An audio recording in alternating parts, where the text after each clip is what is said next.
Hello दोस्तों, मैं आशीष कुमार अपने YouTube channel Bihar GK tricks में आपका स्वागत करता हूं। आज हम लोग मध्यकालीन इतिहास के अंतर्गत मराठा राज्य और संघ के बारे में इस वीडियो में पढ़ेंगे। तो यदि आप लोगों ने अब तक हमारा channel Bihar GK tricks subscribe नहीं किया है तो इसे सब्सक्राइब कर लें, साथ ही बेल आइकन को जरूर दबाएं। तो आइए वीडियो को स्टार्ट करते हैं। तो सबसे पहले हम लोग इसके नोट्स को पढ़ेंगे। तो आइए इसके नोट्स को पढ़ते हैं। शिवाजी का जन्म 6 अप्रैल 1627 या 19 फरवरी 1630 में शिवनेर के दुर्ग में हुआ था। शिवाजी ने 1674 ईस्वी में अपना राज्याभिषेक के बाद छत्रपति की उपाधि धारण की थी। इन्होंने रायगढ़ को अपनी राजधानी बनाया था। उस युग के महान विद्वान बनारस के पंडित विश्वेश्वर उर्फ गंगा भट्ट ने उन्हें क्षत्रिय घोषित करते हुए उनका राज्याभिषेक करवाया था। 53 या 50 वर्ष की आयु में 1680 ईस्वी में शिवाजी की मृत्यु हो गई थी। मराठा शक्ति का उत्कर्ष किसी एक व्यक्ति या विशेष व्यक्ति समूह का कार्य न था और न ही किसी विशेष समय में उत्पन्न हुई अस्थायी परिस्थितियों का ही परिणाम था। मराठा शक्ति के उदय का आधार महाराष्ट्र के संपूर्ण निवासी थे, जिन्होंने जाति, भाषा, धर्म, साहित्य और निवास स्थान की एकता के आधार पर राष्ट्रीयता की भावना को जन्म दिया और उस राष्ट्रीयता को संगठित करने के लिए एक स्वतंत्र राज्य की स्थापना की इच्छा व्यक्त की थी। महाराष्ट्र की भौगोलिक परिस्थितियों भी मराठा शक्ति के उत्कर्ष में सहायक थी। शिवाजी और अन्य मराठा नेताओं की उच्च नेतृत्व क्षमता भी इसमें भागीदार थी। बीजापुर के सुल्तान ने 1659 ईस्वी में अफजल खां नामक अनुभवी एवं विश्वस्त सेना नायक को शिवाजी की महत्वाकांक्षाओं पर अंकुश लगाने के लिए भेजा था, किंतु कूटनीतिज्ञ शिवाजी ने उसका वध कर दिया। 1665 ईस्वी में शिवाजी और जयसिंह के मध्य पुरंदर की संधि हुई थी। शिवाजी को औरंगजेब ने आगरा में 1666 ईस्वी में कैद कर दिया था। शिवाजी मुगलों की कैद से भागने के समय आगरा नगर के जयपुर भवन में कैद अर्थात नजरबंद थे। शिवाजी ने राज्य के प्रशासन के लिए केंद्रीय स्तर पर अष्टप्रधान की व्यवस्था की थी, जिसके अंतर्गत 8 मंत्रियों को नियुक्त किया गया था। इसमें पेशवा, अमात्य, मंत्री, सचिव, सुमंत, सेनापति, पंडित राव एवं न्यायाधीश शामिल थे। ये निम्न प्रकार थे। पहला पेशवा, जो कि राजा का प्रधान होता था। दूसरा अमात्य मजमू आधार, जो कि वित्त एवं राजस्व मंत्री होता था। वही तीसरा वाकिया नवीस या मंत्री, जो राजा के दैनिक कार्यों तथा दरबार की प्रतिदिन की कार्रवाइयों का विवरण रखता था। चौथा सचिव अथवा सुरुनवीस, जो कि राजकीय पत्र व्यवहार का कार्य देखता था। वहीं 5वां सुमंत या दबीर, यह विदेश मंत्री हुआ करता था। 6ठा सेनापति या सर-ए-नौबत, जो कि सेना की भर्ती, संगठन, रसद आदि का प्रबंध करता था। 7वां पंडित राव, जो विद्वानों और धार्मिक कार्यों के लिए अनुदानों का दायित्व निभाता था। 8वां न्यायाधीश, यह मुख्य न्यायाधीश होता था। आगे है राजा राम 1689 से 1700 ईस्वी तक साहू के प्रतिनिधि के रूप में मराठों का नेतृत्व करता रहा। राजा राम की मृत्यु के बाद उसकी विधवा पत्नी ताराबाई ने अपने 4 वर्षीय पुत्र को शिवाजी द्वितीय के नाम से गद्दी पर बैठाया और मुगलों से स्वतंत्रता संघर्ष जारी रखा। औरंगजेब की मृत्यु के समय मराठा नेतृत्व ताराबाई के ही हाथों में था। संभाजी के बाद मराठा शासन को पेशवा बालाजी विश्वनाथ ने सरल एवं कारगर बनाया था। मराठा छत्रपति साहू ने बालाजी को पेशवा के पद पर नियुक्त किया था। नवंबर 1713 केवल बालाजी तथा उसके परिवार के लिए नहीं अपितु संपूर्ण मराठा जाति के लिए भी महत्वपूर्ण था, क्योंकि इस समय से सत्ता छत्रपति के हाथों से निकलकर पेशवा के हाथों में स्थानांतरित हो गई थी। आगे है बालाजी विश्वनाथ का शासनकाल 1713 से 1720 ईस्वी के बीच था। 1720 ईस्वी में शाहू ने बालाजी विश्वनाथ के बड़े पुत्र बाजीराव प्रथम को पेशवा नियुक्त किया था। बाजीराव प्रथम का कार्यकाल 1720 से 1740 ईस्वी तक था। बाजीराव 1740 ईस्वी में बाजीराव के मृत्यु के पश्चात पेशवा बने तथा 1761 ईस्वी तक पेशवा के रूप में रहे थे। माधवराव का शासनकाल 1761 से 1772 ईस्वी के बीच था। बाजीराव के समय तक पेशवा पद पृथक बन गया था। इससे पूर्व ही शक्ति छत्रपति के हाथों में केंद्रित न रहकर पेशवा के हाथों में आ चुकी थी। 1750 ईस्वी में हुई संगोली की संधि के तहत संवैधानिक क्रांति द्वारा यह प्रक्रिया पूरी हो गई थी। इसके पश्चात मराठा छत्रपति केवल नाम मात्र के राजा रह गए और महलों के महापौर बन गए थे। मराठा संगठन का वास्तविक नेता पेशवा बन गया। मराठा काल में सरंजामी प्रथा भू राजस्व प्रशासन से संबंधित थी। इस काल में मराठा जागीरदारों को सरंजामी भूमि उनके निर्वहन के लिए प्रदान की जाती थी। जनवरी 1757 ईस्वी में अहमद शाह अब्दाली दिल्ली में प्रवेश कर गया और उसने मथुरा तथा आगरा तक लूटमार की थी। अपनी वापसी से पहले अब्दाली भारत में आलमगीर द्वितीय को सम्राट, इमादुल मुल्क को वजीर और रुहेल सरदार नजीबुद्दौला अर्थात नजीब खां को साम्राज्य का मीर बख्शी और अपना मुख्य एजेंट बनाकर वापस चला गया। पानीपत की तीसरी लड़ाई 14 जनवरी 1761 को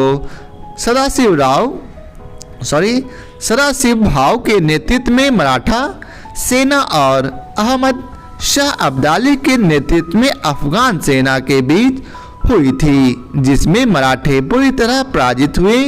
काशीराज पंडित इस युद्ध के प्रत्यक्षदर्शी थे। उनके अनुसार पानीपत का तीसरा युद्ध मराठों के लिए प्रलयकारी सिद्ध हुआ। इसी युद्ध में मराठों की हार की सूचना बाजीराव को एक व्यापारी द्वारा कूट संदेश के रूप में पहुंचाया गया, जिसमें कहा गया कि 2 मोती विलीन हो गए, 22 सोने की मोहरे लुप्त हो गए और चांदी तथा तांबे के सिक्कों की तो पूरी गणना ही नहीं की जा सकती। पानीपत की लड़ाई का तात्कालिक कारण यह था कि अहमद शाह अब्दाली अपने वायसराय तैमूर शाह के मराठों द्वारा लाहौर से निष्कासन का बदला लेना था। अहिल्याबाई मराठों के होलकर वंश की शासिका थी।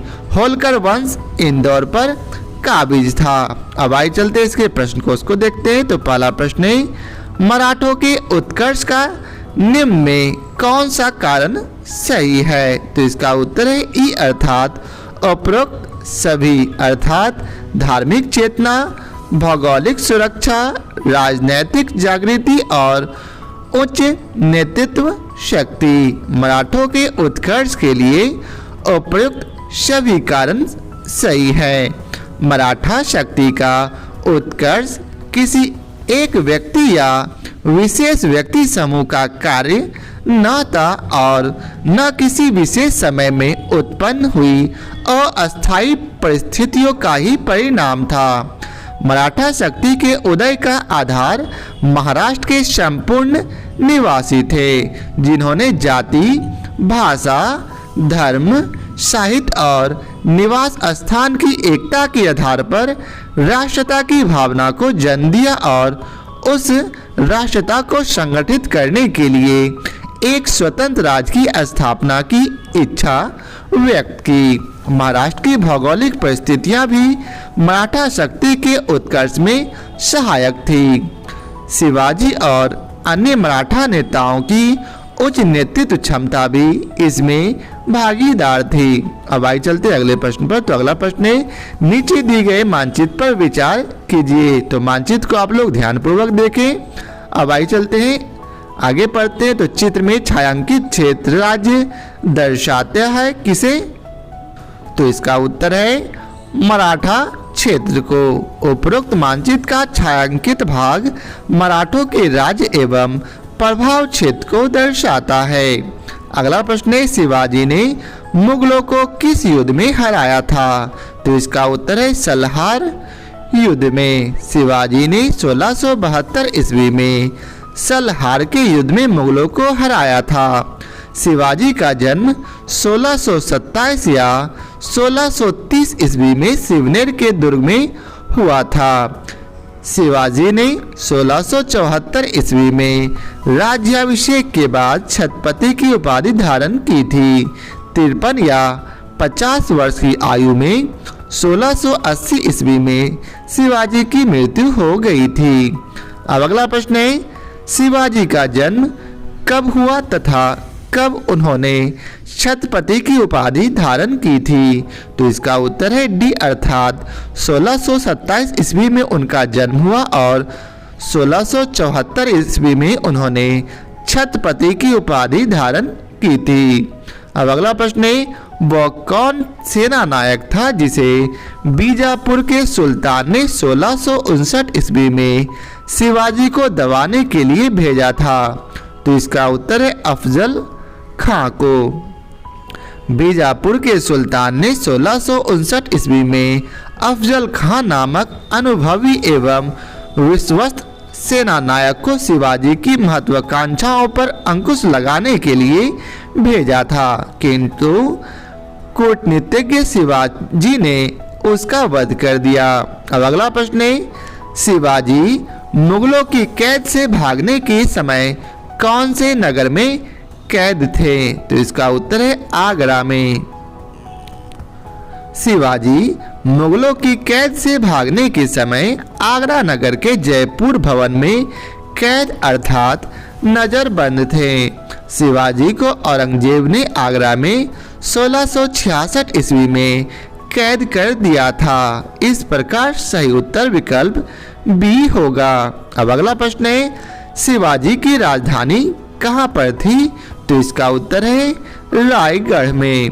1674 ईस्वी में शिवाजी ने अपना राज्याभिषेक कराया तथा छत्रपति की उपाधि धारण की एवं रायगढ़ को अपनी राजधानी बनाया। उस युग के महान विद्वान बनारस के पंडित विश्वेश्वर उर्फ गंगा भट्ट ने उन्हें क्षत्रिय घोषित करते हुए उनका राज्याभिषेक कराया था। अब अगला प्रश्न है, शिवाजी की राजधानी कहाँ थी? तो इसका उत्तर है रायगढ़ में। अगला प्रश्न है, शिवाजी का छत्रपति के रूप में औपचारिक राज्याभिषेक कहाँ पर हुआ था? तो इसका उत्तर है रायगढ़ में। शिवाजी का छत्रपति के रूप में औपचारिक राज्याभिषेक 1674 ईस्वी में रायगढ़ में हुआ था। काशी के पंडित गंगा भट्ट ने उनका राज्याभिषेक किया था। अब अगला प्रश्न है, शिवाजी के गुरु का नाम क्या था? तो इसका उत्तर है ए अर्थात रामदास। शिवाजी के गुरु रामदास थे। इन्हें रामदास कहा जाता है। इन्होंने 12 वर्ष तक पूरे भारत का भ्रमण किया। इनकी महत्वपूर्ण रचना दास बोध में आध्यात्मिक जीवन के सामंतवादी सिद्धांत का वर्णन मिलता है। शिवाजी एवं मराठा साम्राज्य के उत्थान में महाराष्ट्र के संतों का उल्लेखनीय योगदान रहा है। अगला प्रश्न है, अष्टप्रधान नाम की मंत्री परिषद थी किनकी? तो इसका उत्तर है मराठा प्रशासन की। शिवाजी ने राज्य के प्रशासन के लिए केंद्रीय स्तर पर अष्टप्रधान की व्यवस्था की थी, जिसके अंतर्गत 8 मंत्रियों को नियुक्त किया गया था। इसमें पेशवा, अमात्य मंत्री, सचिव, सुमंत, सेनापति, पंडित राव एवं न्यायाधीश शामिल थे। ये शिवाजी के राज्य प्रशासन में आधुनिक काल के सचिवों की भांति कार्य करते थे। इनका कार्य राजा को परामर्श देना मात्र था। इसे किसी भी अर्थ में मंत्रिमंडल नहीं कहा जा सकता था। प्रत्येक मंत्री राजा के प्रति उत्तरदायी था। ये निम्न प्रकार के थे। पहला, पेशवा, जो कि राजा का प्रधानमंत्री हुआ करता था। वहीं दूसरा, अमात्य, जो कि वित्त एवं राजस्व मंत्री था। तीसरा, वाकिया नवीस या मंत्री, यह राजा के दैनिक कार्य तथा दरबार की प्रतिदिन की कार्यवाहियों का विवरण रखता था। चौथा, सचिव, जो कि राजकीय पत्र व्यवहार का कार्य देखता था। पांचवा, सुमंत, यह विदेशी मंत्री हुआ करता था। छठा, सेनापति, यह सेना की भर्ती, संगठन, रसद आदि का प्रबंधन करता था। सातवां, पंडित राव, यह विद्वानों और धार्मिक कार्यों के लिए अनुदानों का दायित्व निभाता था। और आठवां, न्यायाधीश, यह मुख्य न्यायाधीश हुआ करता था। अब अगला प्रश्न है, अष्टप्रधान का गठन किसने किया था? तो इसका उत्तर है शिवाजी ने। अगला प्रश्न है, शिवाजी के अष्टप्रधान में निम्नलिखित अधिकारी थे। सही उत्तर चुनिए। तो इसका उत्तर है ई अर्थात 1 मजूमदार, 2 दबीस, 3 वकनीस और 4 सुरनीस। चारों जो है अष्टप्रधान के अधिकारी थे। अब आइए चलते हैं अगले प्रश्न पर। अगला प्रश्न है, शिवाजी के समय शरणोबाद का पद संबंध था? तो इसका उत्तर है सैन्य प्रशासन से। अगला प्रश्न है, शिवाजी के अष्टप्रधान का जो सदस्य विदेशी मामलों की देखरेख करता था वह था? तो इसका उत्तर है सुमंत। अगला प्रश्न है, शिवाजी के शासनकाल में विदेश मंत्री को कहा जाता था? तो इसका उत्तर है सुमंत। अगला प्रश्न है, अष्टप्रधान मंत्री परिषद किसके राज्य प्रबंध में सहायता करती थी? तो इसका उत्तर है शिवाजी के। अगला प्रश्न है, कथन ए, राजकीय मामलों में शिवाजी एक मंत्री परिषद से परामर्श लेते थे। कारण आर है, प्रत्येक मंत्री अपने विभाग का स्वतंत्र प्रभार रखता था। तो इसका सही उत्तर है सी अर्थात ए सही है परंतु आर गलत है। अब आइए चलते हैं अगले प्रश्न पर। अगले प्रश्न पर जाने से पहले इसके विस्तार को पढ़ लेते हैं। शासन में शिवाजी की सहायता के लिए 8 बड़े अधिकारी या मंत्री थे। वे एक मंत्री परिषद की तरह कार्य नहीं करते थे। प्रत्येक मंत्री अपने अपने विभाग का प्रधान था और यह शिवाजी की इच्छा पर निर्भर करता था कि वह उनसे पृथक पृथक अथवा सम्मिलित रूप से सलाह ले। उनकी सलाह को मानने के लिए भी शिवाजी बाध्य नहीं थे। ये 8 प्रधान वस्तुतः शिवाजी के सचिवों की भांति कार्य करते थे। शिवाजी द्वारा दिए गए आदेशों का पालन करना और विस्तृत रूप से शासन की देखभाल करना उनका प्रमुख दायित्व था। अतः ए सही है और आर गलत है। अगला प्रश्न है, शिवाजी के बाद मराठा शासन को निम्नलिखित में से किसने सरल और कारगर बनाया? तो इसका उत्तर है बालाजी विश्वनाथ ने। संभाजी के बाद मराठा शासन को पेशवा बालाजी विश्वनाथ ने सरल एवं कारगर बनाया। मराठा छत्रपति शाहू ने बालाजी को पेशवा के पद पर नियुक्त किया था। नवंबर 1713 केवल बालाजी तथा उनके परिवार के लिए ही नहीं अपितु संपूर्ण मराठा जाति के लिए भी महत्वपूर्ण था, क्योंकि इस समय से सत्ता छत्रपति के हाथों से निकलकर पेशवा के हाथों में स्थानांतरित हो गई। बालाजी विश्वनाथ की सबसे बड़ी उपलब्धि मुगलों तथा मराठों के मध्य एक अस्थायी समझौते की व्यवस्था थी, जिसमें दोनों पक्षों के अधिकारों तथा प्रभाव क्षेत्र की विधिवत व्यवस्था की गई थी। अब अगला प्रश्न है, निम्नलिखित को उनके शासनकाल के क्रम में व्यवस्थित कीजिए। नीचे दी गई कोट का प्रयोग कर सही उत्तर चुनिए। तो इसका उत्तर सी अर्थात सबसे पहले शासन बालाजी विश्वनाथ का था, उसके बाद बाजीराव, फिर बाजीराव और लास्ट में माधव राव का। बालाजी विश्वनाथ का शासनकाल 1713 से 1720 ईस्वी के बीच है। 1720 ईस्वी में शाहू ने बालाजी विश्वनाथ के बड़े पुत्र बाजीराव प्रथम को पेशवा नियुक्त किया था। बाजीराव प्रथम का कार्यकाल 1720 से 1740 ईस्वी तक था। बाजीराव 1740 में बाजीराव के मृत्यु के पश्चात पेशवा बने तथा 1761 तक पेशवा रहे थे।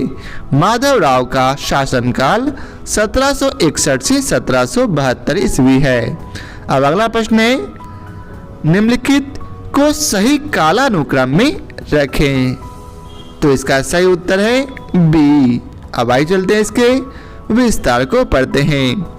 संभाजी का शासनकाल 1680 से 1689 था। यह छत्रपति शिवाजी के ज्येष्ठ पुत्र थे। दूसरा, राजा राम, जिसका समय 1689 से 1700 ईस्वी के बीच था। यह शिवाजी के द्वितीय पुत्र थे। तीसरा, शिवाजी द्वितीय, इनका समय 1700 से 1708 ईस्वी था। यह राजा राम के पुत्र थे, जो कि शिवाजी के द्वितीय पुत्र थे। और लास्ट है छत्रपति शाहू जी, जिनका शासनकाल 1708 से 1749 था। यह संभाजी के पुत्र थे। अब अगला प्रश्न है, कथन ए 1750 ईस्वी तक मराठा साम्राज्य पेशवा की अध्यक्षता में एक परिसंघ बन गया।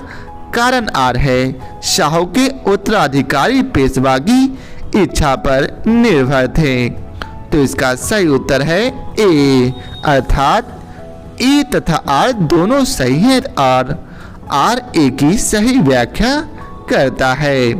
1740 ईस्वी में बाजीराव की मृत्यु होने पर शाहू ने बालाजी बाजीराव को पेशवा पद पर नियुक्त किया। बालाजी बाजीराव के समय तक पेशवा पद पैतृक बन गया था। इससे पूर्वी शक्ति छत्रपति के हाथों में केंद्रित न रहकर पेशवा के हाथों में आ चुकी थी।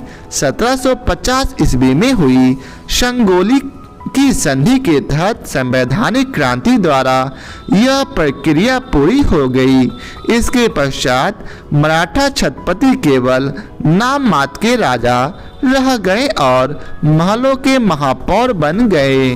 मराठा संगठन का वास्तविक नेता पेशवा बन गया। अतः कथन और कारण दोनों सही है तथा कारण कथन की व्याख्या करता है। अब अगला प्रश्न है, किसके समय से मराठा राजा नाचीज हो गया और पेशवा वास्तविक शासक? तो इसका उत्तर है बालाजी बाजीराव के समय। अब आइए चलते अगले प्रश्न पर। अगला प्रश्न है, औरंगजेब की मृत्यु के समय मराठा नेतृत्व किसके हाथों में था? तो इसका उत्तर है ताराबाई के हाथों में।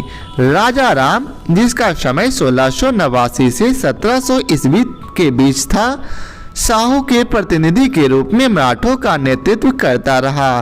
राजा राम की मृत्यु के बाद उसकी विधवा पत्नी ताराबाई ने अपने 4 वर्षीय पुत्र को शिवाजी द्वितीय के नाम से गद्दी पर बैठाया और मुगलों से स्वतंत्रता संघर्ष जारी रखा। औरंगजेब की मृत्यु के समय मराठा नेतृत्व ताराबाई के ही हाथों में था। अब अगला प्रश्न है, निम्नांकित मराठा देवियों में जिसने 1700 ईस्वी से आगे मुगल साम्राज्य के विरुद्ध संघर्ष का नेतृत्व किया वह कौन थी? तो इसका उत्तर है ताराबाई। राजा राम की मृत्यु के बाद उसका अल्पवयस्क पुत्र शिवाजी द्वितीय शासक बना तथा राजा राम की पत्नी ताराबाई उसकी संरक्षिका बनी। ताराबाई एक तेजस्वी महिला थी।